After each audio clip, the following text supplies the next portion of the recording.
Excuse, it's been lit. It's Wednesday night. Denise and Reg host Dynamite. Come and get your Easter eggs. It's a dub.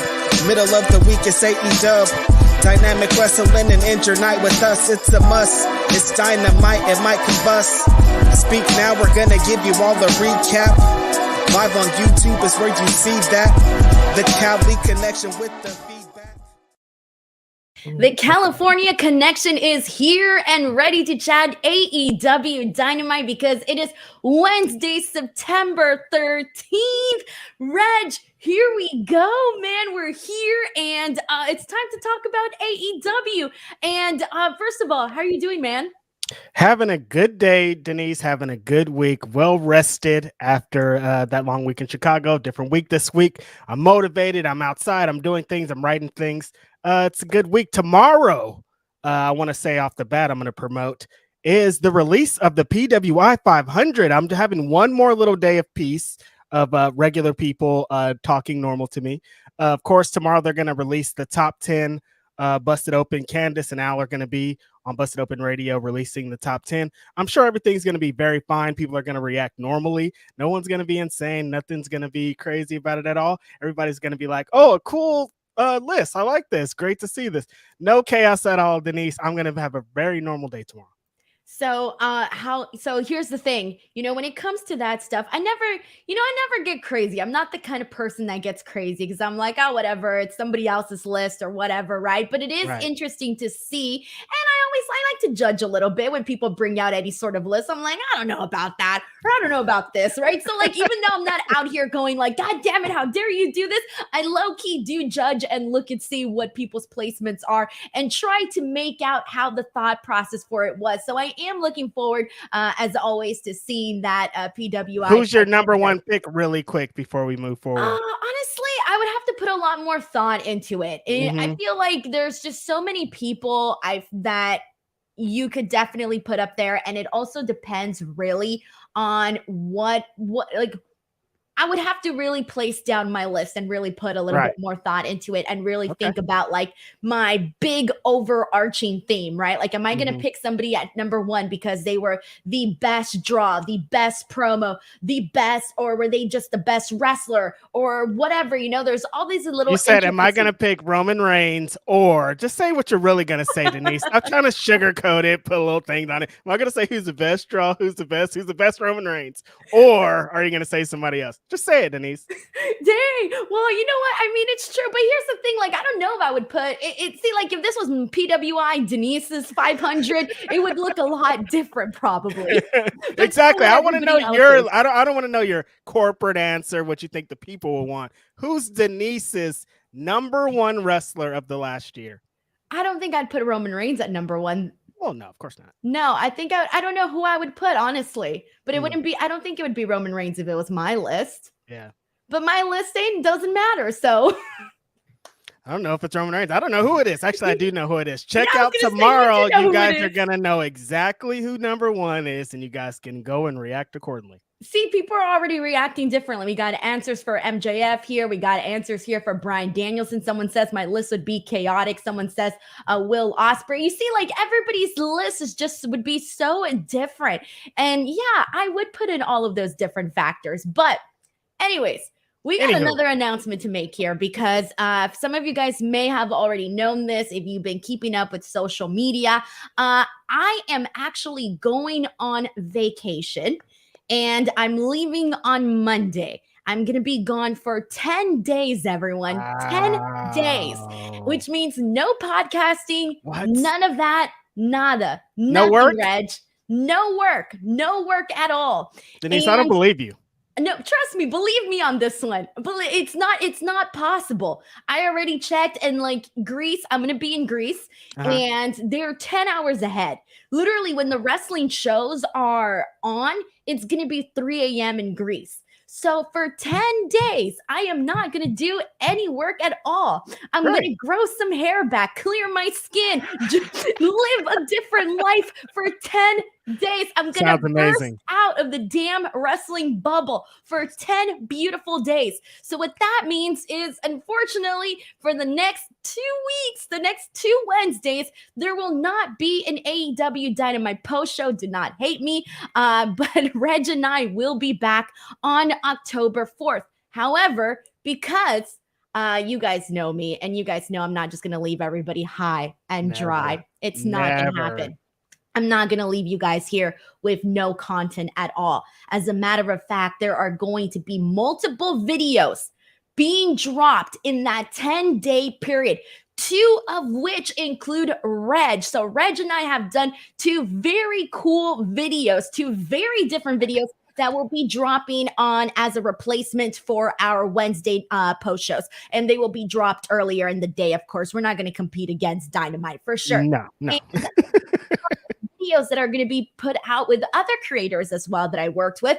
And so I think there's at least going to be 6 videos or so being brought out. So pretty much there's going to be content going out every single day on this channel while I'm on vacation. When I tell you guys that I was prepared for this vacation, I was prepared. Thank God, Denise. This is well earned. You've worked. So how long has it been since you've taken a vacation? I would say my honeymoon last year. Okay, so not too long. Not too long. Since then, you've been putting in a lot of work. Every single day, your life is about wrestling or MMA or some Netflix, some kind of crazy thing going on every single day. So you earned this vacation. I'm so happy that it's going to be ahead. Hopefully the internet doesn't work there and you just have to immerse yourself in the culture and leave it all behind. I love it.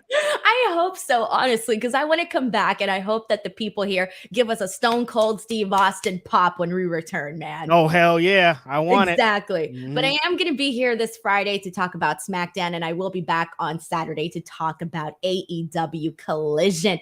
But now let's go ahead and get into these super chats. Here we go. Let's go. Sheldon Jackson kicks us off by saying, I'm saying it right now, and I hope this happens. And new All Elite Wrestling World Champion Samoa Joe. So let's get right to it.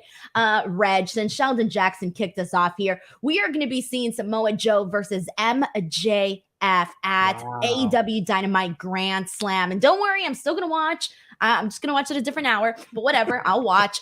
And we're officially going to be getting this match after Samoa Joe defeated Roderick Strong. We'll get into that in just a second.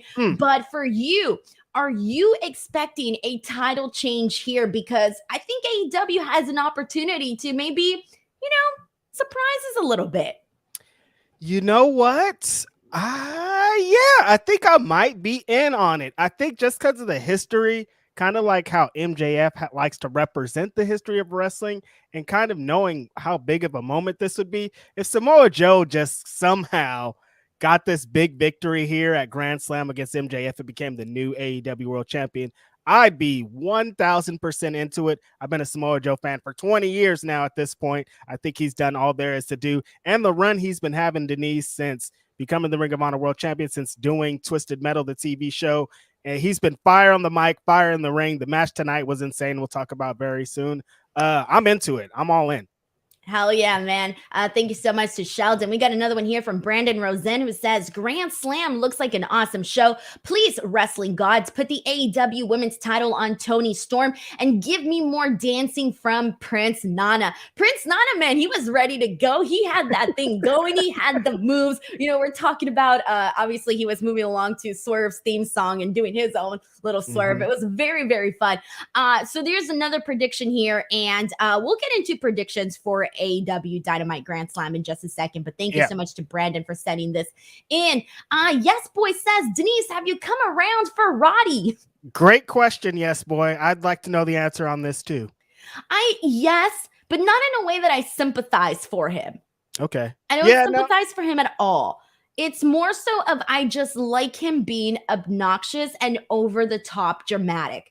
Roderick Strong yelling, Adam, every week is what really gets me. Yeah, so I think it worked. What the mission statement, what he was trying to put out, the character he's trying to become, he became it. If he got Denise to jump on board, that's some good work. What about you, Reg? Are you on board? I've been on board. I've been a Roderick Strong fan for a long time. I think he's been insane. I think for a while I was like, what the hell's going on with Roderick Strong? But tonight, what he did with the turning around and seeing Adam Cole and falling out, oh man, give him the Oscar, bring his award. He's the man. He's the greatest of all time. It didn't start that way, though. When this whole thing started, he was literally just go away. He was annoying. He was being little brother annoying. Like, get this kid out of here. We're trying to drink and have fun. What's he doing in here? Get your little brother, dude. Exactly. But now it's gotten to the point where it's funny. So I'm really happy that turned around, somewhat fast. Because there was at least like 3 weeks where I was going, oh my God, just shoot me. Like, I don't want to watch this, but now I'm feeling pretty fun. Like now it's entertaining. Now I'm okay with it. Right. Taylor Cannon, who's been a DWO member for 7 months, says looking forward to Samoa Joe versus MJF next week. Me too. Matt Logan sends in a very generous super chat saying, Denise, good to see you back. You must be racking up those frequent flyer miles. Seriously. I can't read. Chicago, New York, London. Hey, Reg, once I get over my cold, I'm lighting up a big spliff. Excellent show tonight. Honestly, I will tell you this, guys. I feel like lately, the last couple of months, like I didn't see September. Or wait, September. We're still in September? I thought September was over. We kind of just started. We're in it, Denise. It's not over at all. You're about to be like, September just flew by. I'm right over it. We're in October now. No, we are still heavy in September. In my mind, September was done already. I'm not kidding you. I've been thinking about this since yesterday. I was like, wow, September flew by really Nope, fast. Still there, still here, still going. All right. Well, maybe August. Yeah, August. August was the one. Yes. August flew by so freaking fast. It's a blur to me, okay? All I remember is like little memories of London, little memories of Chicago, and then little memories of New York, and then back in Los Angeles, and a lot of memories of airplanes. A bit about getting to see Aaron Rodgers for 1 second. That just sounds like an amazing time. Oh my God, Red. What happened here, Denise? Oh my God. So, a lot of people know this, but my husband is a big sports fan. And his blood, his life, his being, his everything is the New York Jets. Yes. Okay, like this man is a lifelong fan. And this is how I know a little bit about sports, is because the sports are on my TV all the damn time, okay? Right. And so for the last couple of months, I swear to God, all that has been talked about in my house is Aaron Rodgers. I mean, I know everything about this man now because of how much conversation he talks about him. He watches all of the sports shows and all of the sports commentators talk about Aaron Rodgers, whatever, right? So we had this big trip planned to go watch the game. For the longest time, we spent an arm and a leg. An arm and a leg, Reg, an arm and a leg for this, okay? We're talking like freaking a flight, hotel, game tickets, and then obviously food and entertainment, whatever, merchandise. So whatever. So, we're really happy. We're really excited. My husband was kind of in this situation where he was thinking like, we're going to win the Super Bowl. We're going to win the Super Bowl. Like, I already know it. You're going to get your cat when you win the Super Bowl, when we win the Super Bowl, all these plans. So we get to the game. All right. And first of all, we were in New York and we took the Port Authority bus and we crossed over to the London. Not the London. Oh my gosh. Jersey Tunnel. Sorry. The Jersey Tunnel. And we crossed through the tunnel and we come out of the freaking tunnel. And all of a sudden there's all of this rain, this lightning. And they ended up like postponing the game for like a little bit. Like we couldn't even go sit in our seats. There was this national, I don't know. They sent this weather alert saying it was severe and you had to take shelter. There was this big dark cloud above MetLife Stadium. And so we finally get in, man. Say the least. We're vibing. Our seats are great. They're underneath a roof, so they're not wet whatsoever. We're so freaking happy. I'm like, I can't believe it. Our seats are so great. And then they do the little opening ceremony. The one that you've been seeing on social media where Aaron Rodgers comes out with the United States flag. And we're like, let's go. When it comes crashing down and it hurts inside. We were sitting behind, right? So like I could see Aaron Rodgers, like straight ahead. And like in one of the first plays that he did, I saw him trip and I was like, damn, I don't know. Like that doesn't look good, right? And then when the actual thing happened, oh my God, I will tell you, I have never seen my husband. He is a quiet, conservative, calm, very chill, very introverted person. This dude was like, fuck. Yeah, I met him before. I can't I don't see this side out of him. He's very chill, just chilling. Like, no, he didn't raise his voice really at all. I can't see him just yelling and cussing. He's very calm. His voice is very low. It's polar opposite of me, right? And so then like he's going off. At this point, I'm just like this, and I'm like, what happened? What happened? What's going on? And then afterwards, like, oh, it was just so depressing. But then, the game was like, everybody was deflated in the crowd. They bring in Zach Wilson, and everybody's just like, oh, fuck. You should have heard the things that people were chanting to Zach Wilson, man. They were chanting some shit. Like, it was getting crazy in there. But then the ending, oh my God. Now, the last thing I'll say about this is, it was the craziest thing ever. It was the most exciting, exhilarating feeling to like be in there. And I'm like the most casual football fan ever. Like I'm casual. I'm not a big fan or anything like that. Right. But I enjoy myself at the games. And I had never been in an experience like this where you experienced all of the emotions, highs and big lows, win at the end. Oh my God. I have never seen my husband happier than he was in that moment. He was like, he was hugging some man on the side. All these fans were, all these bromances were going on. All these dudes that didn't even know each other were like hugging. And it was just like, yeah, it was wild. But it was a great experience. So I guess you could say, because it was like one of the best, like craziest games ever, it was definitely worth, everything. Like not everything, but like, it was worth definitely going, Wow, what a trip. You've been having some crazy times. You're at All In, you're at all Out, you're at all these crazy wrestling moments, and then you're at this crazy football moment at the game. I didn't see this kind of reaction out of him on the wedding day. He was happier at the game as wild. No. It was so loud, Reg. I didn't even know what he was saying. Didn't even know what he was saying. Listen. There's your wedding day, and then there's the opening day at the Jets here. All right, but I took up enough time talking about football. We got Crazy 101 who says, Denise on vacation I can't read today, about time. Sheldon Jackson says, honestly, for me, it has to be Will Ospreay for number one because he's truly traveling the world and facing the best in all of these different promotions. Thank you, Sheldon, for sending in your number one. If it's not Will Ospreay, at Righteous Reg, you can tag him on Twitter and get mad about it. Do not at Righteous Reg. I had something to do with this, but do not at Righteous Reg. Thank you. Eloquent says, I don't care. Roddy Strong is the GOAT. Adam. Juan Ortega says, the way Denise will take a vacay before John Moxley. Hell yeah, man. I'm taking my vacay before John Moxley.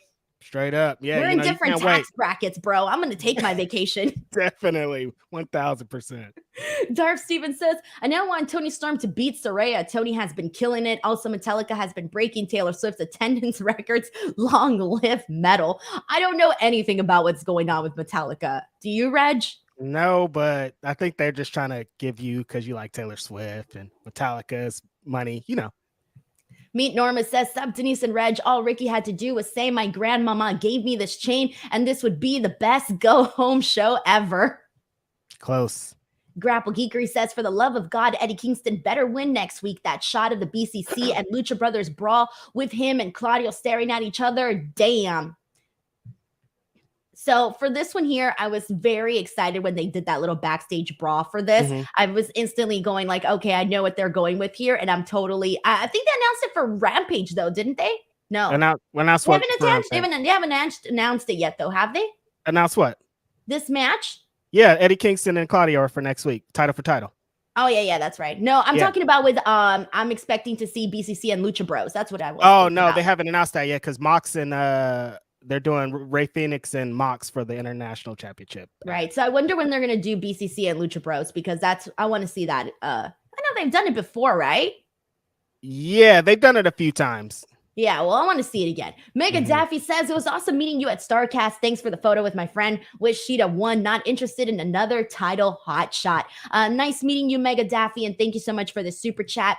Luke Thornton says, really fun women's four-way match tonight and good time placement. Hangman, once again, an absolute banger. AEW feels like it's in a streak since All In. Thank you, Luke. So, Reg, overall, how did you feel about today's episode of Dynamite? I thought that it was a pretty good go home show to the Grand Slam show next week. I thought they told some really good stories, and they used matches to tell the stories. I thought the stories that they told with Brian Cage and Hangman was really good. The main event was really great stuff going on. Everything, even post match, was really good going into what's going on here. So I thought that a lot of the stories that they told here helped going into the show, and kind of shows that, like Luke is saying here, they've been on a pretty good streak since All In. Yeah, they definitely have. I think that what I like is that we're heading into all of these big shows, right? You got Wrestle Dream, you got this Arthur Ashe show. Of course, they're still not really making their way towards Full Gear. Like it's coming up, right? But they still haven't, started making their way towards it. Yeah. So I feel like right now, with just the added addition of Wrestle Dream, instead of it feeling like, oh my God, they don't have enough, I'm really liking the way that it's all coming together, because that was the first thing that we were thinking when we went from All In to All Out was, oh my God, we don't have enough to get to All Out. Right. And then look at what they ended up doing for All Out. They saved up a couple matches. They were great. People loved the show. And that's kind of what I'm feeling right now for Wrestle Dream, where they've only announced 2 matches, but I'm really liking how different that's feeling in comparison to what we're getting at Grand Slam, in comparison to what we got in the months prior. Are we up to 3 matches now? Or is it just 2? For Wrestle Dream, it's 2 official matches, but I think they might be adding Kota Ibushi and Takeshita. Okay. But they haven't officially announced it though. And when like those 3 matches just right there are like, yo, that's a crazy show. I know. Chris Ludek, the loaded Chris Ludek sends in a super chat saying, here when you watch MJF Steiner math promo, I have to say his facial expressions really help enhance it. Also, I found an apartment I really want, but it's in Marina Del Rey. Marina Del Rey is very nice. I don't know what the prices are there. I'm assuming they're pretty expensive. Yeah. But let's talk about that now, Reg. We got a Steiner math promo from none other than Maxwell Jacob Friedman. Now, this was freaking awesome, because the second he started it, the second he mentioned the 50-50 part, I think that's when the crowd was like, you could hear this roar. And as he continued on and broke it all down, the crowd was really hanging on to like every single sentence that he was saying, because everybody knew and recognized this for what it was. What did you think of it? What was your reaction?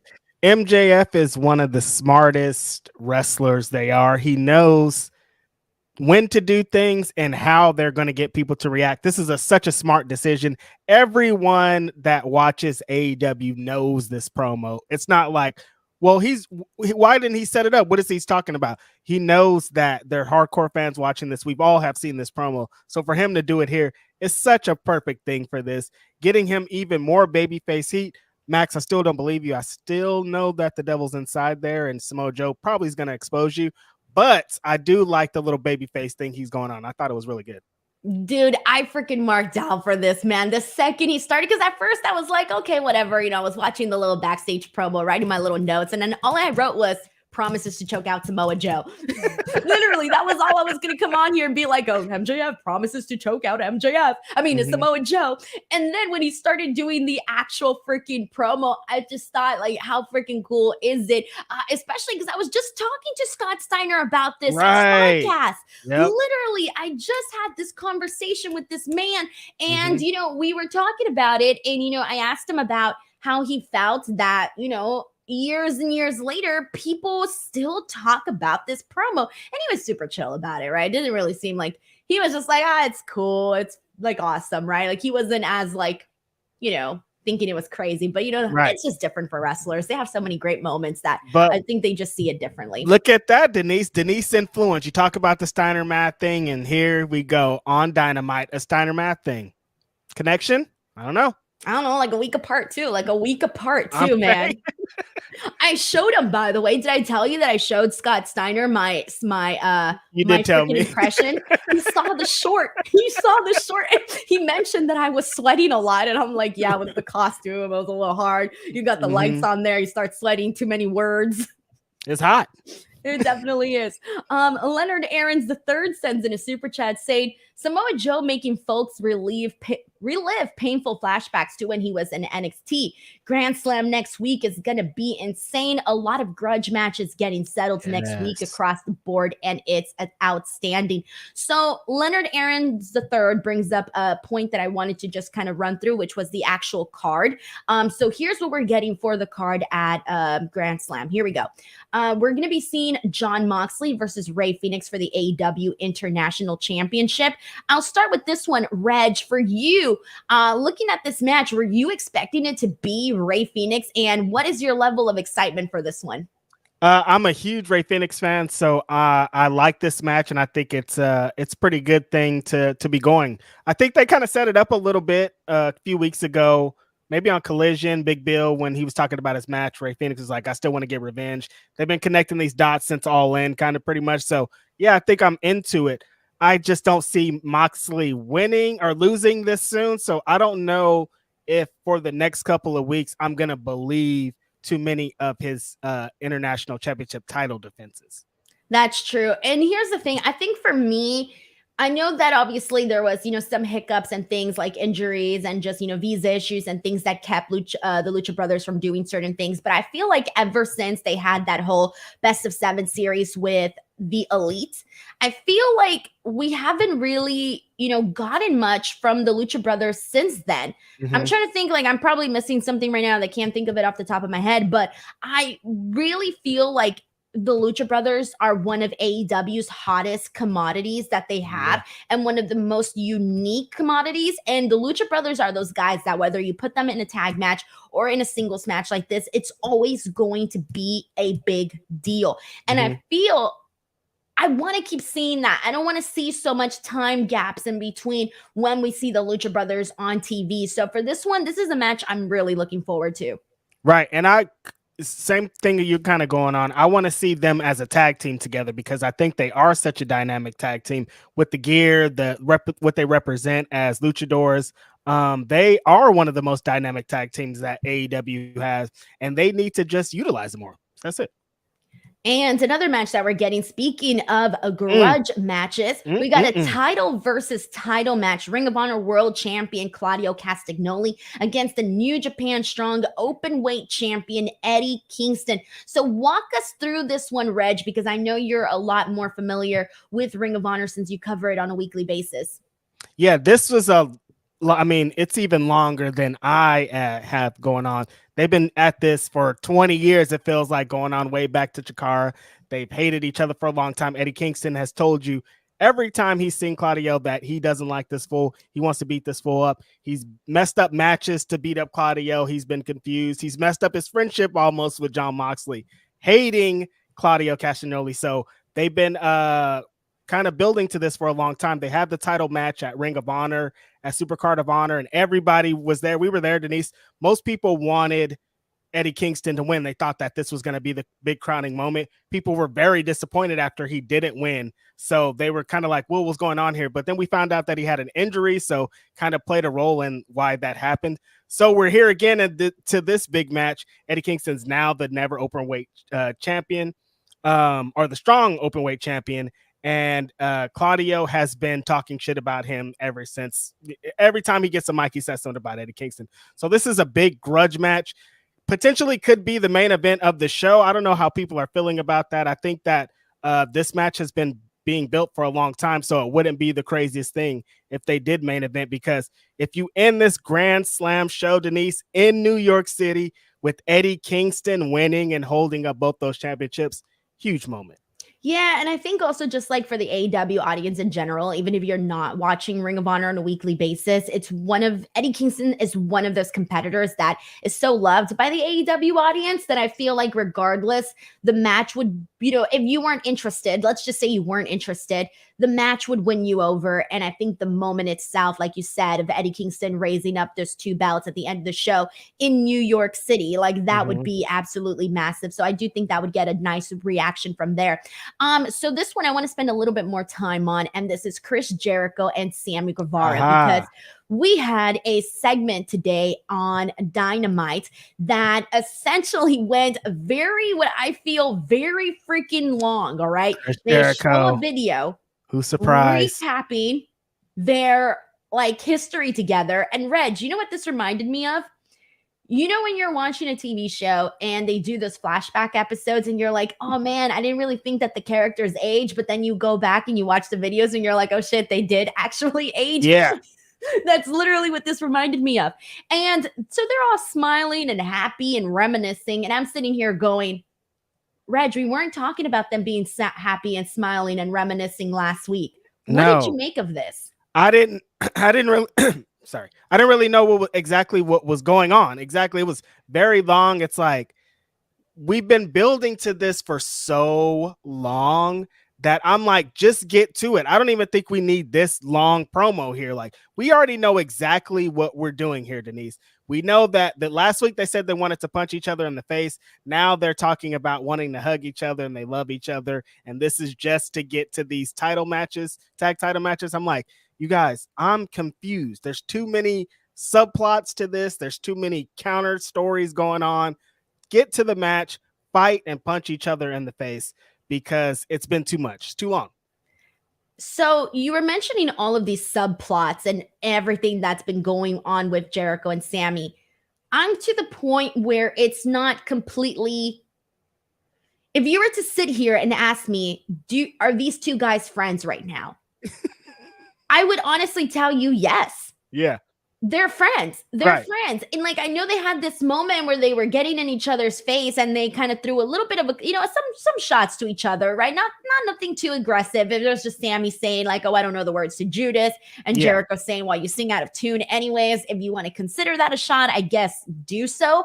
But I really felt like this was Jericho basically telling Sammy, oh, I've seen you become a man. And then Sammy twists it, and starts saying, oh, I don't want to be in your shadow. Yeah. And I want to be like you and Brian and be regarded like one of those guys. And I'm thinking, okay, this doesn't make any sense, because this isn't what Jericho is saying. Jericho is just literally saying that he saw you grow up in the last 4 years. And now Sammy is basically being mad for no reason. Yeah. And I feel like this promo to me didn't necessarily make too much sense at all, especially coming off of where we were at last week. Yeah, they're kind of going in circles, because exactly what you're saying there. Chris Jericho's like, I told you and Daniel Garcia to get out of my shadow and do it without me. And then Sammy's like, no, I'm trying to do it without you. He's like, that's what I told you. Why are you arguing with me on this? You know what I'm starting to feel? And this is probably not what you want, because I'm pretty sure AEW wants us to think that Jericho hindered Sammy Guevara's success on AEW, right? Like that's supposed to be what we're thinking. I'm sitting here after this promo going, maybe Sammy screwed Sammy. I mean, come on. It's from what it seems, Chris Jericho has gave you all the opportunities in the world to succeed. He's told you, look, use my name to get to the promised land, and you haven't gotten to the promised land, and you're still here blaming me for it. Right?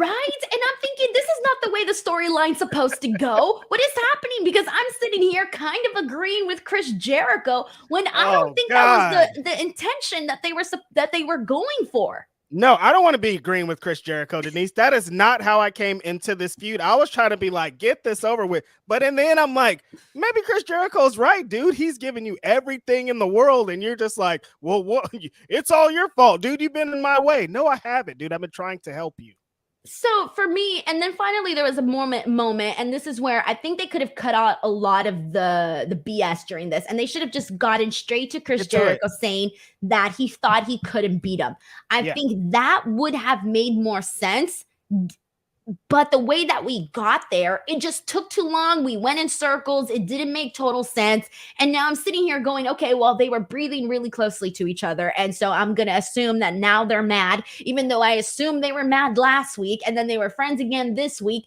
I can't with these two anymore. Like, I feel really bad because I do think, given the history between Sammy and Chris Jericho, that their blow off, and especially it being at Arthur Ashe, could have been a much bigger deal had the timeline, I think, worked out better. Yeah, I feel like it's just like I said, it's been too long. There was moments where this could have been like a big match. Now it's like Chris Jericho is trying to get over in the promo. I think the main thing was like, you have to beat me, and if you don't beat me, it's not going to blah, blah, blah. But when he beats him, it's not going to be like, oh, some huge deal. It's like, the whole time he was saying that, I was like, dude, Action Andretti beat you. He didn't bring it. Wasn't the best Action Andretti in the world. He's like, you got to be the best Sammy Callahan on the best, or Sammy Guevara on the best day and the best blah, blah, blah on the blood. Like, you've been beaten by a whole bunch of people who weren't their best on their best day. So why is Sammy different here? So anyways, I feel like we're making some points here. And I think the overarching theme of this is that this could have been worked out a lot better. Yes. Long promo, cut the bullshit and get to it, and we could have had something a little better. All right, and let's go ahead and get back into these comments here. We got some about this one here. This one's from Brandon Rosen, who says Jericho versus Sammy is the Wish version of MJF versus Cole. No, for real though. Brandon, you hit something really hard, because exactly when Sammy Guevara gets to the point where he's like, we're going to fight it out, and then after that, we're going to win tag team championships. I was like, this sounds kind of familiar, though. I don't know where I've heard this before. Like, what's going on here? Dude, and Brandon, man, glass shattered in my brain right now, man. Seriously. This is exactly what we're getting here. But it's crazy because it should be the other way around. Right? MJF and Sammy and Jericho, they have all this history. We should have some emotional. I should be sitting here going like, oh, damn, they had some nice moments. It's a shame that it had to turn out this way. I'm not feeling that at all. No, I'm just like, you guys are doing this thing that we've just been seeing for a whole bunch of months with MJF and Adam Cole. It's crazy. It's crazy. But it's probably fresh in Chris Jericho's brain. He was like, this is a great idea. I've never seen this before, even though I've been seeing it on the TV for the last 3 months. But, teach their own. We got MJF and Adam Cole at home. Jericho's going to be mad. It was Denise Jericho. It wasn't me. Break the walls down over here, dude. We're going to get in trouble again for our podcast and the things we say on here. No, not anymore. Warhammer Red just like, I'm going to be on my best behavior. I'm trying to. I want to start wearing a tuxedo on this show. You're gonna start wearing a nice little polo. You're gonna button it up all the way to the top. I'm corporate, no curse words, no nothing. I don't tell jokes. I just come on here and give my analysts, and I go home. Like the SpongeBob meme where he's all shiny and he's like, don't know when to start acting weird yet. Exactly. Oh man, guys. All right. All right, where am I with this, man? Yeah, I lost everybody. All right, Warhammer says, I agree with David. I'll get to David's super chat in a second. All the way down. Warhammer says, I also agree with Brandon. I love that Warhammer's letting us know who he agrees with via super chats. We appreciate that, man. And then Tony Campbell says, give me Athena versus Chris Statlander, title versus title. That would be a really good title versus title. And I would want Athena to win that because she's just been a better champion, because she's just been given a little bit more opportunities on that side of things. Yeah, exactly. More time to shine and more time to kind of establish herself as that champion. We got to talk about that, Denise. They announced a big title match for ? Rampage. Are you going to watch it, Denise? Chris Statlander versus Jade Cargill for the TBS Championship on Rampage. Will Denise be there is the question. My answer is no. My answer is no. Look, here's what happens with Rampage now. If you tell me, Denise, you must go out of your way to watch this match, then I'm going to say it's my job. I'm going to go out of my way and I'm going to watch this match. Now, if this match goes on and it's not great and I don't need to go watch it. I could read the results and know what happened. I'm cool with that. It's Jade and Chris Statlander, though. On Denise? Rampage. They've set a precedent now that it doesn't really matter. No, Denise. Jade and Chris Statlander. I know. Why is it on Rampage? These are the questions I do not have the answers to. I just feel... Do you feel like it's a little too fast? Yeah, totally. If they do some dumb like angle to set up another match, I'm going to be upset about it. It's like, why are you guys putting this match on Rampage, and why is it happening so quickly? I thought we're going to maybe establish Jade back in, get her a few wins, get her a few losses, maybe. I don't know, anything to kind of get us to know who she is again. She does deserve to have an immediate rematch if we're talking wrestling standards and she had the 60 wins and everything, but it does seem a little bit quick. Yeah, that's what I feel too. I think it feels a little bit too quick. I think there could have been more of a story there. And then what's worse is, I'm going to be completely honest with you. I'm sitting here and I'm going, okay, should they change the title? Should the title change hands? And this is where I'm a little bit torn. Mm-hmm. I feel like aside from that match that Chris Statlander had with Emi Sakura, I can't really think of another match that I'm going to be like, oh my God, I really loved this match for Chris Statlander's TBS championship reign, right? That's fair. With that being said, I trust AEW to do more with Jade as TBS champion than they are currently doing with Chris Statlander as TBS champion. And part of me, that bums me out, because I definitely wanted to see a great title reign for Chris Statlander. I love Chris Statlander. I'm a fan. I already saw Jade be champion for a long time. I already saw that. I'm ready for something new. We got the new thing. And I could only say that literally only one match is the thing that stood out for me. So I do trust that AEW would do more again. So now I'm sitting here going, damn, I would be okay if Jade Cargill got the title back. And I know a lot of people are not going to agree with that. Yeah, I don't know if I would go. I love Jade Cargill and I want the best for her. I don't know if going back to the TBS championship is exactly what they should be doing right now. That's why it's too soon. I want to be sitting here being convinced, saying, all right, Chris Statlander needs to defeat Jade Cargill. And I really hope that they do that, by the way. I think that would be a better story if they had Chris Statlander defeat Jade Cargill and actually do something with her as champion, though. Yeah. Yeah, I think that's that's what we always say about the women's division. Like, do a great match or have a great moment, but then it's what comes after. How do you capitalize on that? How do we get Chris Statlander to continue to be strong? I think just doing matches like the match with Emi Sakura, if she puts on a banger here with Jade, that's a good thing on her resume too. She just have to continue to be Chris Statlander. They got to give her the time and the space and the channel to do it. Are we used to what the world on AEW is going to look like with Jade losing matches? No, this is going to be an interesting place to be, especially as, like, I don't want to keep disrespecting Rampage, but like to have her second loss be on Rampage sounds crazy. Like, you know what I mean? Like the whole thing that she built, and then they're like, here's this Friday show that people might not even watch, and that's where it's going to happen after everything that happened, seems a little bit crazy. See, you're proving my point, Reg. You were like, I don't want to keep burying Rampage, but damn, I don't want to bury Rampage either. But unfortunately, they did this to themselves. They made Rampage a show where you're like, I could skip it as long as I watch Dynamite and Collision and read the results. I'm good. But maybe what if we have to? Some people are saying in the chat, what if we have to be the ones that lead the change, Denise? What if we're the ones watching Rampage and saying, everybody watch Rampage because it's a great show now? What do you mean? So if I was like running Rampage? No, I'm saying like we have to be the fans, the ones watching, the ones to get other people to watch. If we're on here being like, nobody watches that shit, no one's ever going to watch it. I'm not going to lie to the people. I think regardless, people are going to watch Rampage whether they want to or not. Okay, that's fair. You know how many times I was doing a Raw post show going, damn, this shit sucks. People still tuned in. Rampage doesn't suck, though. It's a good show. But that's what I'm saying, though. I think people are going to tune in whether or not I sit here and say, I think the show sucks. Or the show's great. People are going to tune in or not tune in. Yeah, you're right. That's not my job. You guys are right. Everybody should make up their own mind. That's how I feel about it. Right. But we could help. Watch Rampage. I don't know. It might be good. or it might suck. I don't know. I like the show. It's good.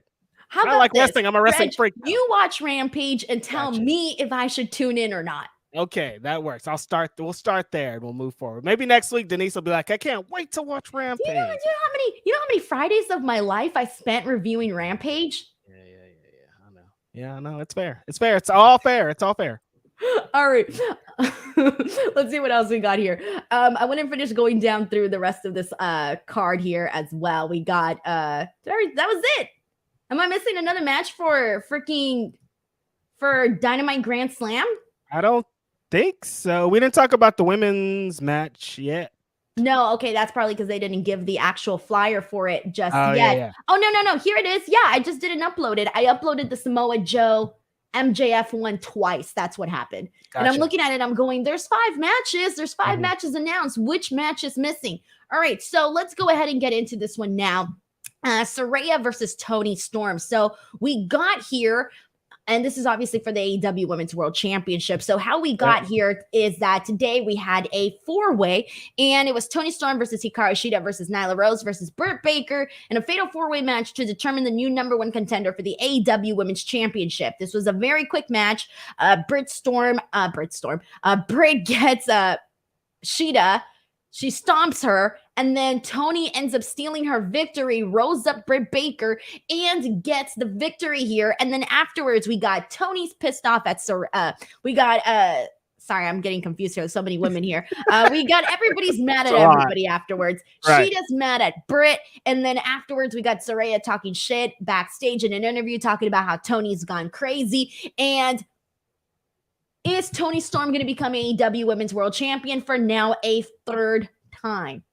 Yes, 100%. The Saraya thing was a big moment for Wembley Stadium. We got it. We got the entrance. We got the family. We got the title win. She's came back from the triumph, the tragedy, all that shit. We got it. Now it's time to do Toni Storm. I know everybody's going to hate it. I know you guys think it's hot potato. I know everything that's wrong with it. But this is where we are, and this is where we're landing. If any character should be the AEW Women's Champion right now, it's probably Toni Storm. She's the hottest women's character in the show, one of the hottest characters on the roster, man or woman. So I think this is the next progression of that. I know it's unfortunate, and I know it kind of sucks how we got here, but this is how it has to happen.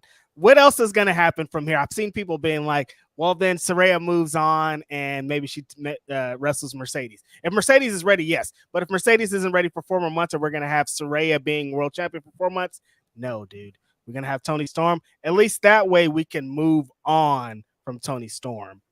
And she'll have some great defenses on the way. So, Reg, I have to say I agree with everything that you said here. I do agree. I know that it wasn't the most favorable way that we got here. Yeah.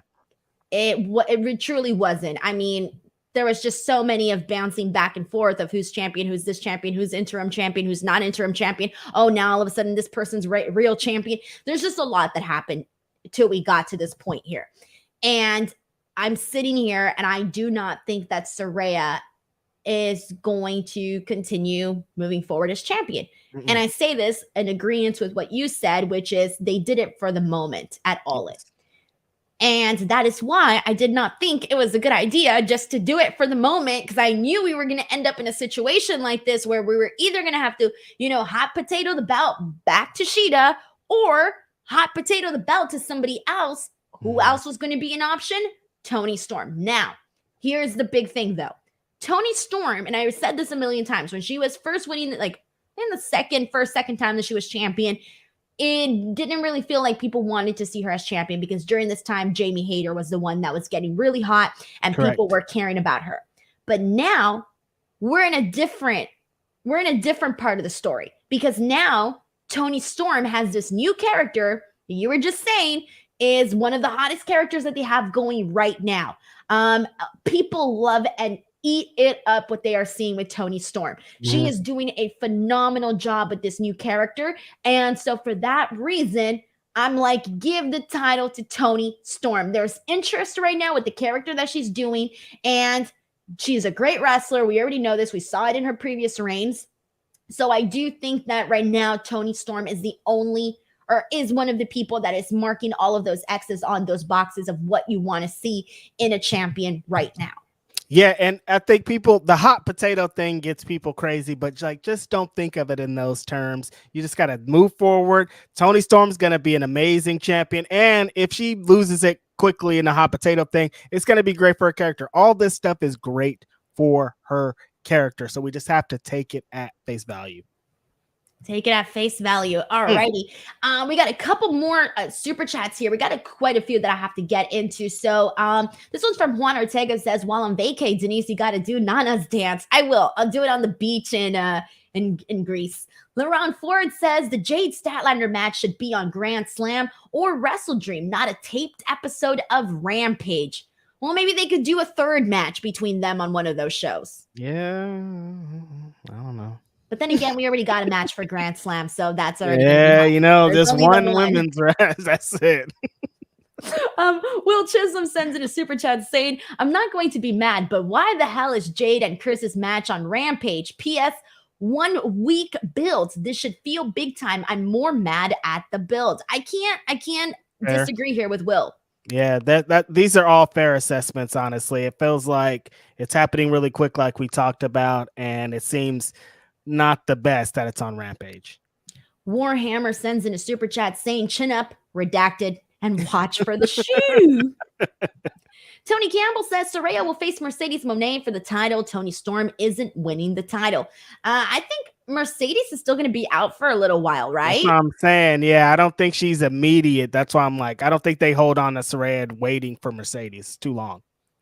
Brandon Rosen says, I love Toni Storm and hope she wins. However, AEW needs to remove her from the Outcast already. She came out to their music tonight, and it's kind of confusing. Is she still in their faction or not? I feel like Toni Storm broke out of something that was holding her back because the Outcasts just were not it. They had a cool idea, a cool concept that just did not, I guess, fully execute on TV. And I feel like Toni Storm was being sucked down. And thankfully, she found this new thing that she's doing. And yeah, I do want to see her just completely detach herself from the Outcast at this point. Yeah, I think I thought we're kind of pretty much there. I think they're going to maybe do the full thing next week with this match. But yeah, that's pretty much what needs to happen here. Toni Storm is bigger than that thing now. But the thing is, Denise, I think she needed the Outcast to get where she is now. What? How so? Like, I don't think the character would have been as strong and we wouldn't have cared as much if she wasn't a part of the Outcast. Like, her being over there and kind of mixing it up with them and getting to like play and do different characters because she had Ruby and Saraya to bounce off is what got her to where she is now. All right, that's a fair assessment. I like that. Will Chisholm says, plus, AEW hot shooting these women's title doesn't look good, but I blame Tony Khan if the women's title runs was good or great. Fans wouldn't feel down on them. It is true, though. I do think that if we had more, there's just a lot that I think the division needs, honestly. I think that they need more women, more workhorse type competitors as well. And they just need more people. They need to build a dominant, whoever their champion is, they need to be dominant. They need to build up favorable challengers. They need to, unfortunately with Jamie Hayter, she was red hot. Things were going great, but when injuries happen, you can't do anything about that, right? You just can't. Deonna Purrazzo's contract is coming up. Sign her. Masha Slamovich, I don't know what her contract status is, but get her out of that Impact contract because she's another great person that they could have over there. I think they have some things. Mercedes, we keep talking about here. When she's 100%, that's another factor. I think in the next couple months, with things kind of moving on, things kind of rolling, women getting better, still have Jamie Hayter kind of looming. We don't know where she is. If everybody comes back, they'll have a strong division. It's just kind of a weird place right now. Injuries in general, Denise, like you look across like wrestling in general, a lot of women are injured out with these ACL tears, these injuries. It's starting to be kind of a craze going on out here. So we're just kind of like in this phase of waiting for everyone to get healthy again. Right. If they don't get Deonna Purrazzo, I would be so surprised, man. I really do not let her go to WWE, AEW. You guys better offer her the bag, brother. With that being said, she should have offers from WWE too, because she's that good and she's got such a great look. And I mean, if I'm If I'm a wrestling promotion, I would be knocking on Deonna Purrazzo's freaking door. Nope. You know what? I would be kicking and being like, let me in. I need to talk to you. Yeah, no, she's a all around talent. She can do everything. You got to throw her the bag. WWE is definitely going to try to give her a big bag, but AEW needs to get her in the company. She would be a game changer in that division, 1000%. Sheldon Jackson says Toni's had 2 reigns and has done nothing with the title in her 2 reigns, so why do it a 3rd time? It's not that she did not do nothing. She was literally like, out of all the recent champions, she was the best one. I liked her. I loved her 2nd reign. I thought she was incredible in a lot of that when it was like 15 or something weeks back to back of her being on every single show, and she was destroying it every time she was on the show. So I like it. Yeah, I think it was just probably that there wasn't anything that was really besides she was having good in-ring matches, but I just think that the character-wise, it wasn't working then, but now we got something that works, and now you mix that all in together, and I think the 3rd time will be the right one. Agreed. Jason PS3 says if Toni wins the AEW Women's Championship for a 3rd time, it's only fitting for Thunder Rosa to return and say she wants her title back. I feel like we've been talking about this Thunder Rosa return for like the longest time, and it just feels so far. You're over it. Which is not. Denise is over it. No, it's just more so that now I'm like, when are they going to bring Thunder Rosa in? At this point, I fear that the same thing that's happening with Chris Statlander right now is just going to happen with Thunder Rosa. Like everybody's like, can't wait for Thunder to get back. Can't wait for Thunder Rosa to come back. She wins the championship, and then 2 weeks later, people are like, all right, so what's next? Which happens with every women's champion. It feels at this point, we want them to win. We want them to win. They win, and then 3 weeks later, we're like, well, what's next? But I don't think we would be sitting here going, well, what's next if we were getting matches like Chris Statlander versus Emi Sakura every single week. I'd be like, get your paws off my woman's bout. She's keeping this championship, you know? Fair. So I just feel like, it's a tough one. It's a tough one. Tough. David Capelin says, did you miss my super chat? No, I was actually going to get to it in a second, David. I'm so sorry. I didn't want to make you send another one if you didn't have to, but let me roll up and get to it. Sometimes, guys, I like to plan things, try to get things in their category, so that's why. Yeah. But David, thank you so much, and I'm going to get to that in a second. Will Chisholm says, I'm sad that Tony Khan gave up on the Outcast stuff. Remember, this whole thing started with us thinking Mercedes Moné was going to show up at LA, and it was all sad. Well, she had different plans, clearly. Even though I do feel like they teased it and made us think that she was going to show up to that show in LA. But they ended up not doing that because she ended up going a different direction. Yeah, no, I felt like what happened is she had the New Japan thing booked, and then AEW was like, also, or she probably talked to AEW, was like, I could probably do that. And then New Japan was like, no, we want you to have your first match out of WWE be with our thing. And I think that's what clearly happened in the end, that New Japan had some exclusivity on where she was.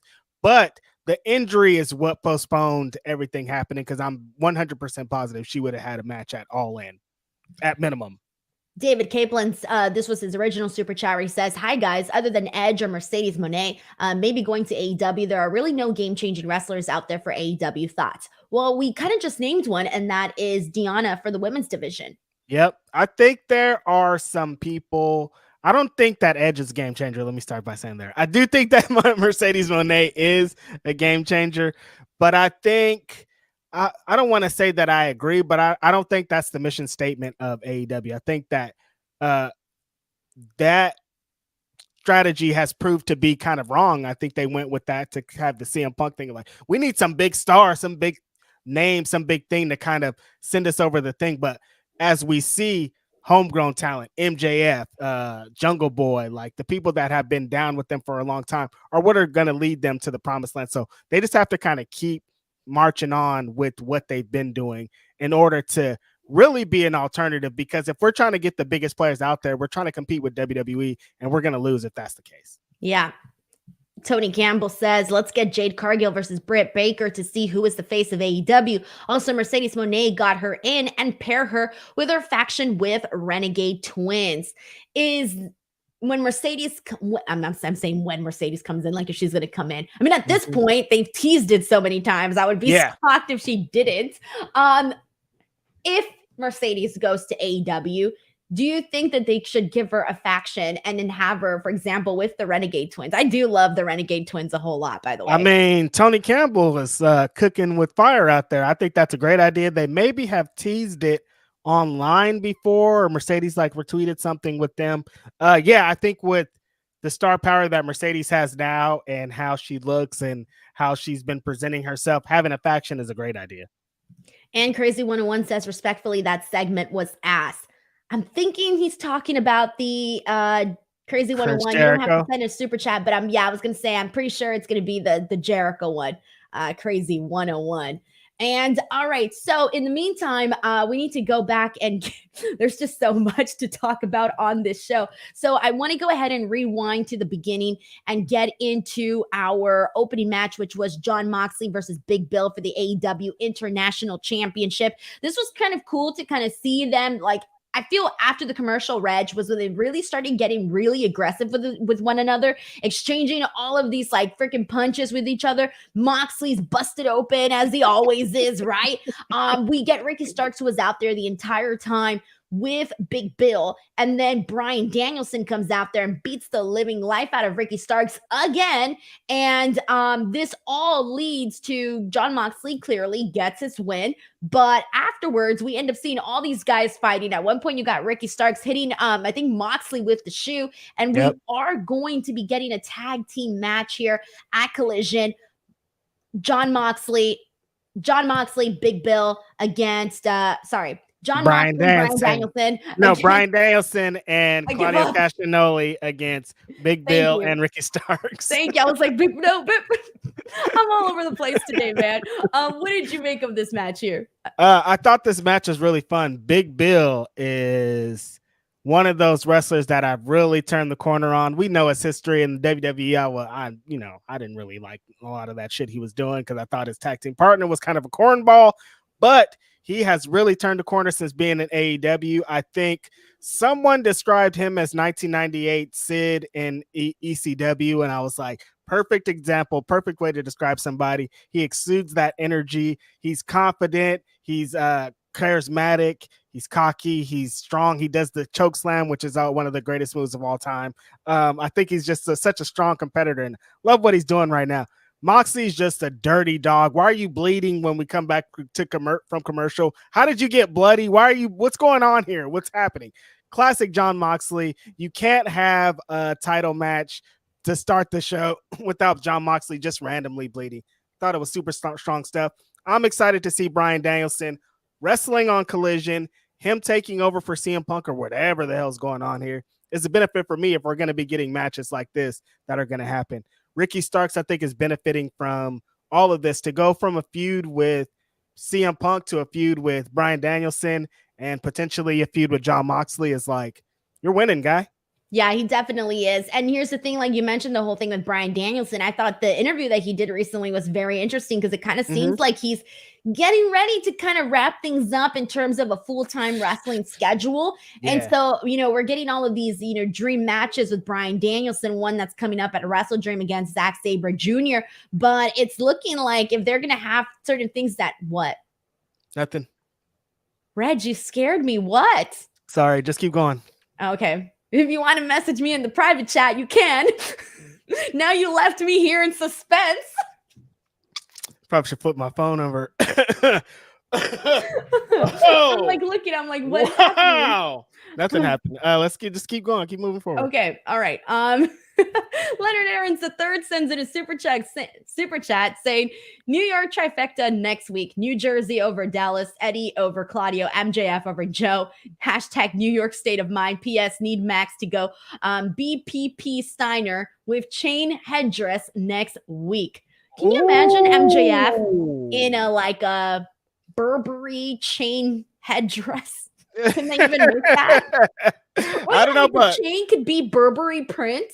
He could fix it. I think he could work it out. But Leonard Aarons just brought up a great point for me. I think that with how they've been doing, there's been licensing these crazy and great music. Possibly get a DMX song for Eddie Kingston in New York for Grand Slam. Big move. Huge move. Sheldon Jackson says, I think Moxley retains the international title just because he's going to be competing for OTT next week. Also, it'll allow him the possibility to defend in New Japan Pro Wrestling. Thank you so much to Sheldon Jackson also for sending in that super chat. And all right, let's go ahead and move on here to Don Callis and Konosuke Takeshita, because he is now the alpha Konosuke Takeshita. And Don Callis has now set his eyes as the next target is Kota Ibushi. They reveal the painting. They say they're going to butcher him. They're going to skin him. They're going to burn him. And this is all to punish Kenny Omega. And then Don Callis looks in the screen and he says, he directs this to Kenny and he says, you're going to be at home helpless. You're going to be at home watching like a pathetic cuck that you are. He did not go there with Kenny Omega. Was not expecting that at all, Denise. That got me good. I was like, wait, what? What are you saying about Kenny? Bro. By so the way, funny. I'm really looking forward to Kota and Konosuke Takeshita. Whether it is that they do it, I'm assuming they're going to do it at Wrestle Dream. That would make the most sense. But yeah, I know that it'll be good. I actually like the way that they're going with this direction here. I love the way that Don Callis is really hyping up Takeshita like he has been for the last couple of weeks. And I love that they gave Takeshita those wins over Kenny Omega. And now heading into, like, they're really building up a new star here. They really are doing everything that they possibly can to make this guy into a big deal. Yeah, Denise, especially coming off of that all-out 5-star amazing performance that Takeshita had with Kenny Omega. From going to that to having a match with Kenny Omega's best friend, one of the best wrestlers in the history of professional wrestling that has done some matches that blown our mind. The point that Takeshita is in right now, how he's cooking, the spot that he's in, and he's going to have this match with Kota Ibushi potentially at this dream match inspired Japanese style crazy Wrestle Dream show is like, yo, perfect. All righty. And we got Will Chisholm says, I'm sad. Oh, wait, I already read this one. Sorry. Will Chisholm sends in another one saying, just like WWE, I don't blame the AEW talent. I blame the booker. If they can't take the fans' glory, they can take the fans' L. That's true. It is true. If they can take the fans' glory, they can take the fans' L. For sure. I do agree with that. Will Chisholm, thank you so much for your honesty and your hot take on here. See, I don't know. I don't think that's a hot take. That's not really a hot take. No, that's more like bruh. It's just honest. Yeah. All right. Stephen Marchuli says Starks is a star if you smell what I'm cooking. He definitely is, man. I've been on the Ricky Starks freaking boat for the longest time, and I'm so happy more people are joining. All right, Stephen, thank you so much for that super chat. And let's go ahead and continue on from here and get into Hook. We got a really quick just backstage interview. He didn't really say anything, and Orange Cassidy is just sad about not having the title. Any thoughts on this? I don't really. What was this, Denise? Or were they setting up a Hook and Orange Cassidy match? Like, I didn't really know what was going on here. I don't know. I mean, at first I thought that Orange Cassidy was kind of being a little mean to Hook. Right. He was basically saying, like, you shouldn't be sad about anything. You got your championship. That's what I thought he was going to be like. You got that championship, put it on the line against me, but they didn't. They fist bumped afterwards. Right. So I guess they're and friends. I thought, because remember how the big moment that Hook had last year at Grand Slam, that maybe they're going to set up something for him. We still got a couple shows before then, so I don't know. All right, and we got a couple more things to get into, and let's get into Hangman Adam Page versus Brian Cage, because this led to something real cool here. So this is the third match between them, and they have pretty good chemistry. We've already known this. We've seen this. I mean, this match got This Is Awesome chance. Hangman wins with the Deadeye, and then Swerve goes out there. We get Hangman doing a little promo where he tells them that he needs to keep his, that it's clear he keeps his balls in Prince Nana's Burger King crown, and Swerve basically challenges him to a match at Wrestle Dream, and it is made official. We are going to be seeing this match here, Swerve Strickland versus Hangman Adam Page. Keep in mind, this is in Seattle, where Swerve is from, and so this is kind of a big deal, man. And the funny part about this is that the Mogul embassy is beating up on Hangman Adam Page at the direction of Swerve, and Prince Nana is out there feeling himself, doing his moves, and then the Young Bucks come from behind. They bust their own moves and then basically super kick him. Yes. This match is amazing. This is everything that I've kind of been waiting for with Swerve and AEW. They've been building him up greatly. The promo to get to Hangman is great. Him kind of come out and stalking Hangman, watching his match I think was really great stuff. The match tonight was awesome too. Hangman Page is not a big meaty man, but this was a big meaty man slapping meaty. He's a big guy. Brian Cage was being exactly PWG Brian Cage. He hit him with the German suplex from the apron to the inside that had all the commentators going crazy. The crowd went crazy. Very strong performance. Hangman Adam Page, though, is just the top guy, and it shows with every match that the way that he works and the way that he gets the crowd behind him, it's like no other. This match with Swerve is going to be one of those, the match I think this year that they remember from Swerve. Ooh, okay. That's a big statement because he's had some pretty damn good matches. I know, but this one is going to be different. All right. Leonard Aarons III says, since you put this out there, Reg, what DMX song would you give Eddie for this clash with Claudio next week? That's a great question. It could be anything. I mean, X gonna give it to you. That you don't have to edit that one too much. There's so many. I mean, it's DMX catalog. Just go down the list. You could probably get one that's not too wild. That'll get there. Just don't be like, Rough Riders anthem. That's kind of boring. We need like something dope. All right. Thank you so much to Leonard Aarons III for sending that one in. And we did get another random super chat here. This one's from Sam Pyboon, who says, if you interview Taylor Swift, what would you ask? I've always wondered what I would ask Taylor if I ever met her, period. And I've been a fan now. God, I've been a fan since I was 14 years old of Taylor's. God. And to this day, I still do not have a question that I would ask her because they would change every year. There's too many questions. Yeah. She doesn't do that many interviews anymore. So I would have like a lot of questions for her, but I would also probably die of nerves. The intro to Dan Jackson, the intro to It's Dark and Hell is Hot would hit pretty hard on there. Yeah, but Denise, you've never been like in a red carpet or something like with Taylor Swift. Like if you got the mic and they're like, hey, yo, it's Taylor Swift. She's coming, Denise. What you gonna ask? What are you gonna do? I would start crying, Reg. You can't cry, I know it because I saw her at the BMI Pop Awards. And not the Pop Awards, BMI something. And she was being honored that night. And she passed like right by me, like very, very close. And I froze. I just stood there and I was like, it's real. When you see it in TV and movies where people forget like their name and shit. That happened to me. Denise, you're a professional. You've been at WrestleMania. I don't care. You don't care? Taylor Swift is just different. You've interviewed like Cody Rhodes and all these crazy I don't care. people. I would start crying, Reg. I would just stand there and be like, Taylor, I love you so much. I just want you to know that your music it changed my life. Look, I'm thinking about it now and I want to cry already. What did this person do? What does she put in those albums? How did she get everyone to do that? Like, forget every professional version you've seen of me out the freaking window. I didn't even notice you got the Taylor Swift shirt on, too. Yeah, Things are getting weird. Today. Things are getting weird here. Oh, you haven't seen my Taylor Swift shrine, bro. Ooh. Wait. Oh, you can't? No, wrong way. Ooh. Wrong way.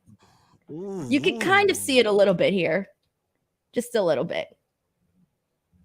Very That's cool. the most. Never want to beef with the Swifties. Everything's cool. She's the best. She's my favorite white girl artist. But yeah, I would just die.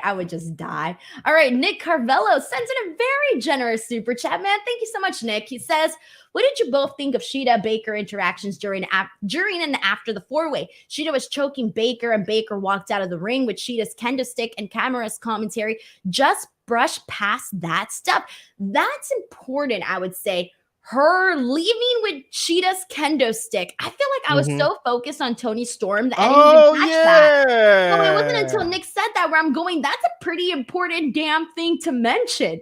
I remember seeing that whole thing and I'm thinking like, I didn't even put it together that's Shida's kendo stick. That's funny. I guess they were trying to tell a little bit of story, but they kept like shooting back and forth, Denise. So they'd be like, all right, Shida and Britt Baker are beefing, but we still got this other story going on. So I didn't really know where to have my attention focused. Right, because Shida was pissed at Britt Baker, and you can see that they were, I don't know, she was telling her something. I couldn't make out what it was or, really anything there.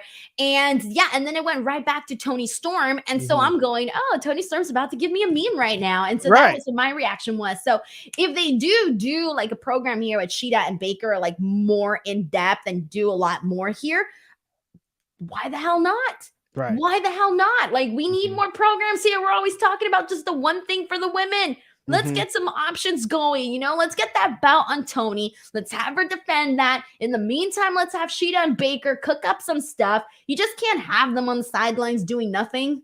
Right. You got to have some secondary stories. It doesn't all have to be for the championships. Exactly. Secondary stories. There you go. That's the key word. Secondary stories. Nick Carvello, thank you so much for bringing this up, because we almost completely just like drove past that. Right. All right. And let's go ahead and move on from here and get into a match that I'm going to be honest with you. I was a little bit like, whatever. And this was Angelo Parker and Matt Menard against Darby and Nick Wayne. And the only reason I was like, whatever. I'm not that big of a fan of Angelo Parker and Matt Menard. Really? You're not a fan of the old 2.0 boys? No. I think they're super entertaining. What doesn't do it for you, Denise? Reg,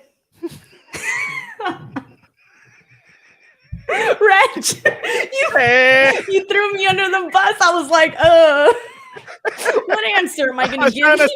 Softball one for you. You could have been like, dude, like we always see like politicians where they get asked hard questions. And their skill is to turn them Mitch McConnell or whatever. You're like,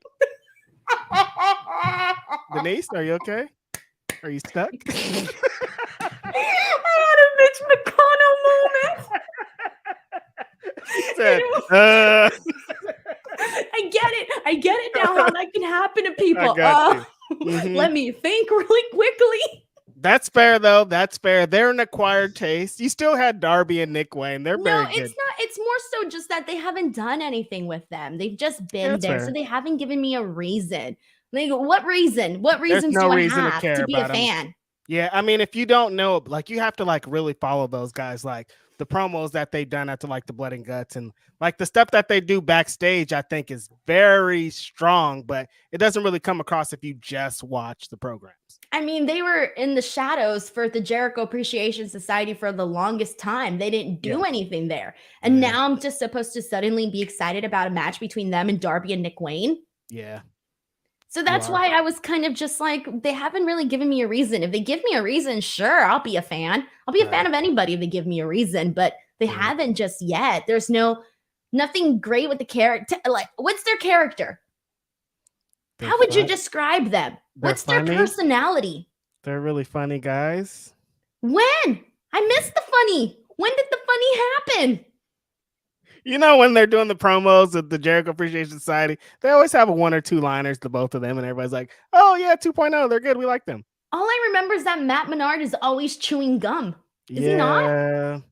Yeah, see, this is exactly what you're saying here, Denise, is exactly what pro wrestling is. Sometimes we need the promoters and the bookers and the writers to tell us why we should care about somebody.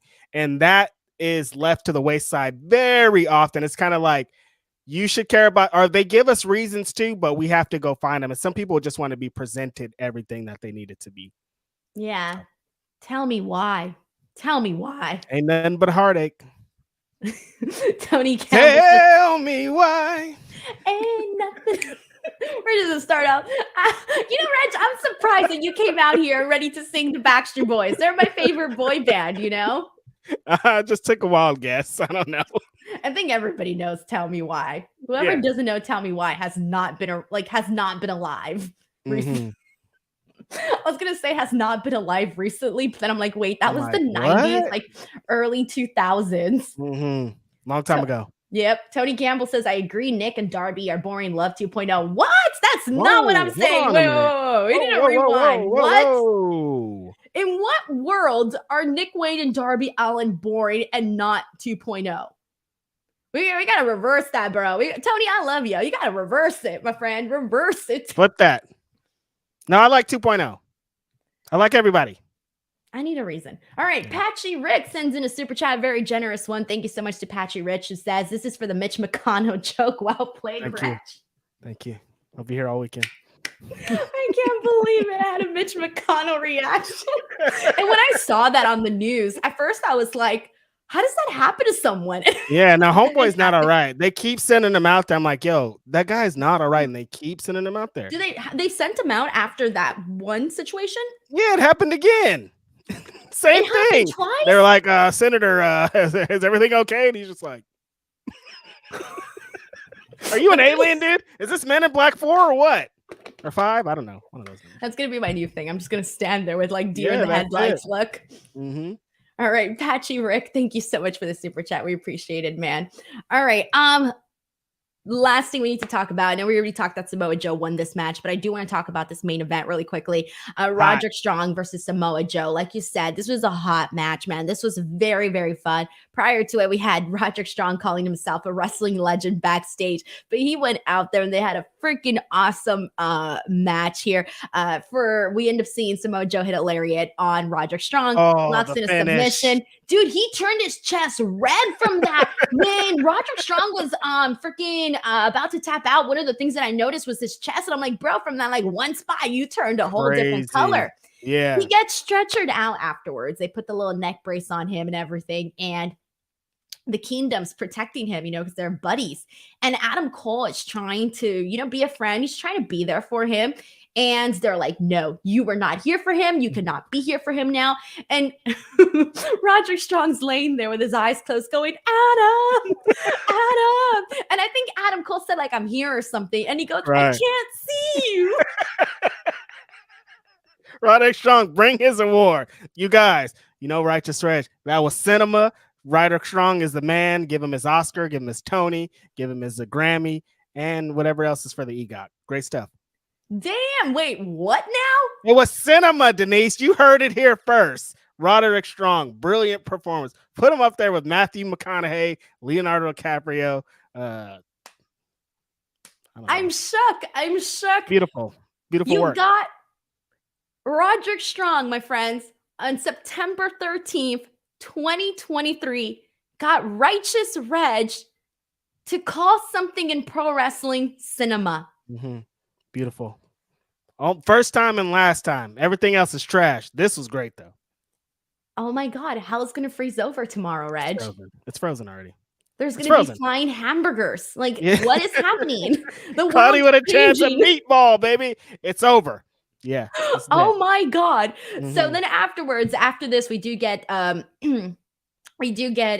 Samoa Joe coming in and choking out Adam Cole afterwards. And laying him out, and we see Samoa Joe standing above him, and that is how the show closes out.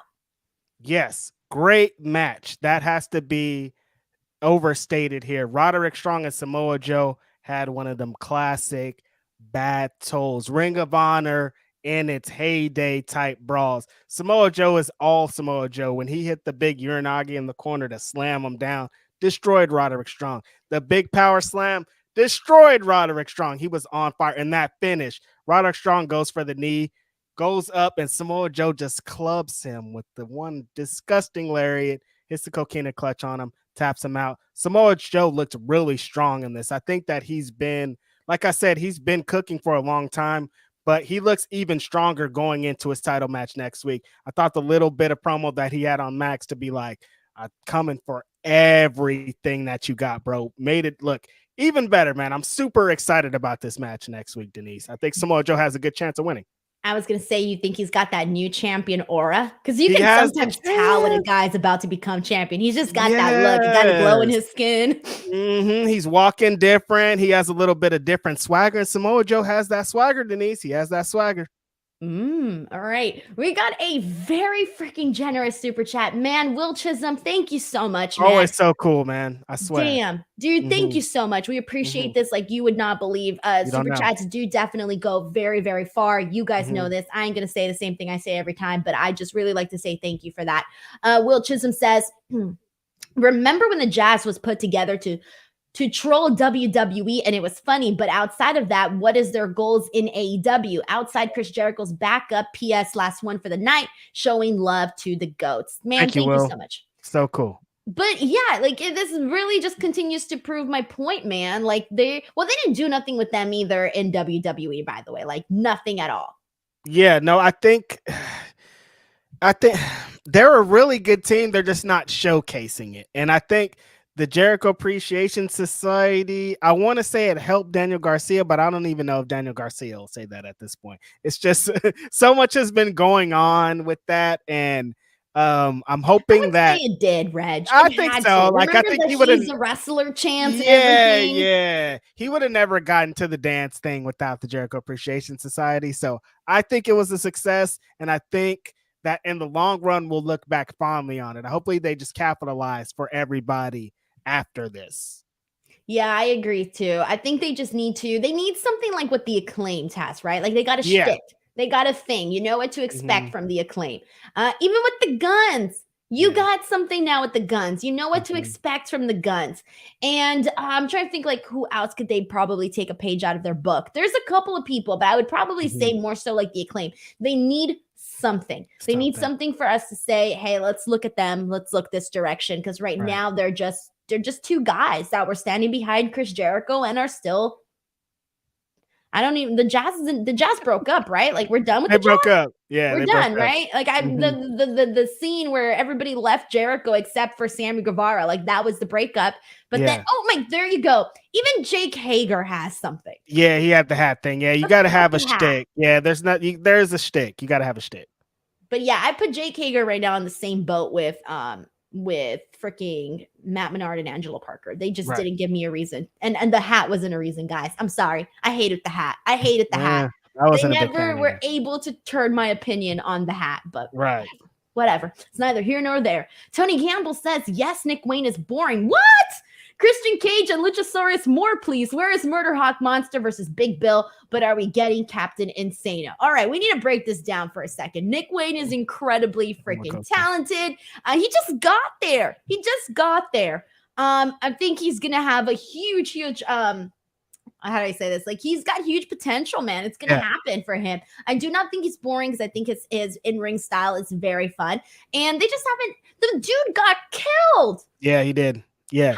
That was not boring. Watching him get like freaking killed in his own freaking home was crazy. Yeah, I don't think he's just had the opportunity to really showcase it. And I think the stuff that he has done has shown that he's a really good worker.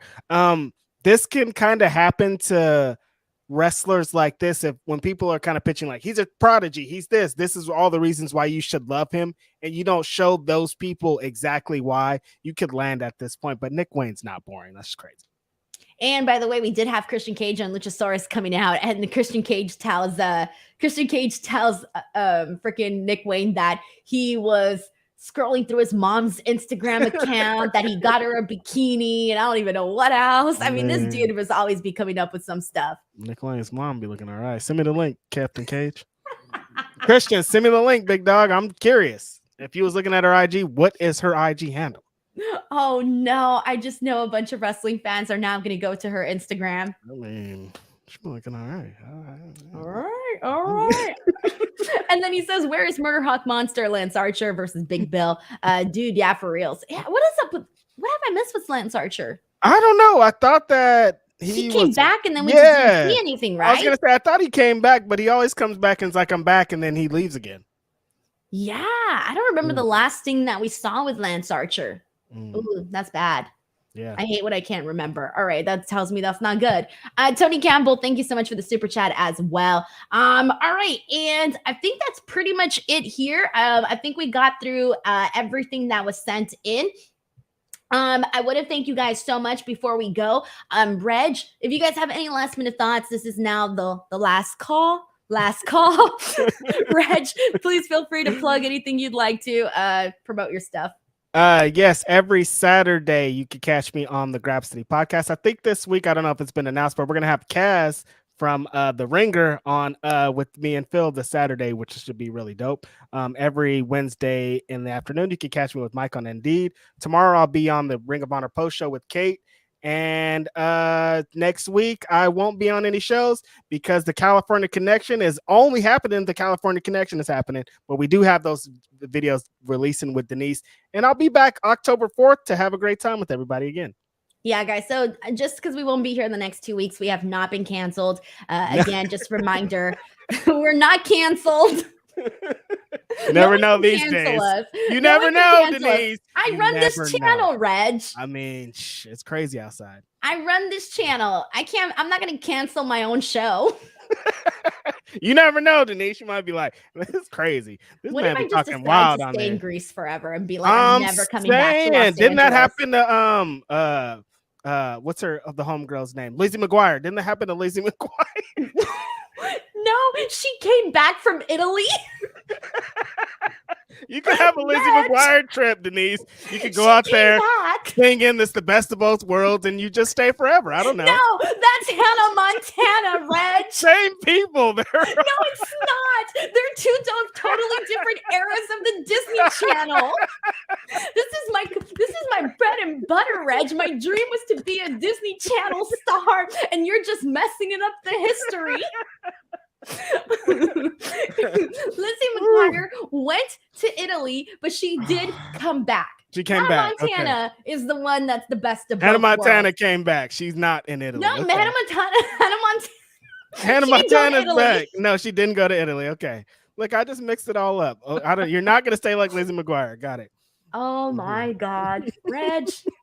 You need to get your Disney Channel stars. I'll brush up while you're gone. But yeah, you never know. Maybe I'll just stay and I'll just like become like a fisherwoman. Yeah, that'll be kind of cool. Fisherwoman? Don't they have like those boats and you'll be like in the front, like giving tours? You'll be like, and over there, this. No, that's Italy. 16. Why do I keep mixing these things up? I don't know. Damn it, Lizzie McGuire is just stuck in my brain. Shout out to Hilary Duff. She be looking all right too. I love Hilary Duff, man. Shout out to her all the time.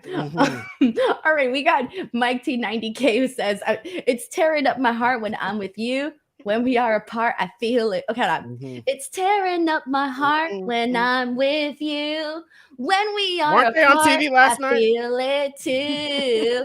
And no matter what I do, yep. I feel the pain. You got it. With or without you. Okay, that's it. Yeah. I lost the beat. I need to sing along to the actual like artist or else I'll forget the words, you know? Oh, Reg, you froze. Don't tell me Reg froze on the last minute of our show. Oh, man, guys. All right. Well, thank you so much to everybody who tuned into this show. I'm dying because Reg is just completely frozen right now, but I'm just going to wrap up the show. Thank you guys so much for being here. And I will be here again on Friday for SmackDown. I'll be here on Saturday for Collision, but this will be a 2-week hold on the post show for AEW again, because I will be on vacation for 10 days, but I am going to be putting out content. There's going to be 2 videos that are coming out with me and Reg and on top of other videos. So you're going to be seeing a lot of content here on the channel. I'll make sure to promote it on Twitter so that you guys remember, because they're going to be coming out at different times. So please keep an eye out. I have some really cool content that's coming up, some really cool content that Reg and I did. I can't wait for you guys to see those videos as well. But other than that, thank you guys so much for watching, and I will see you back here on Friday for SmackDown. Bye, everyone.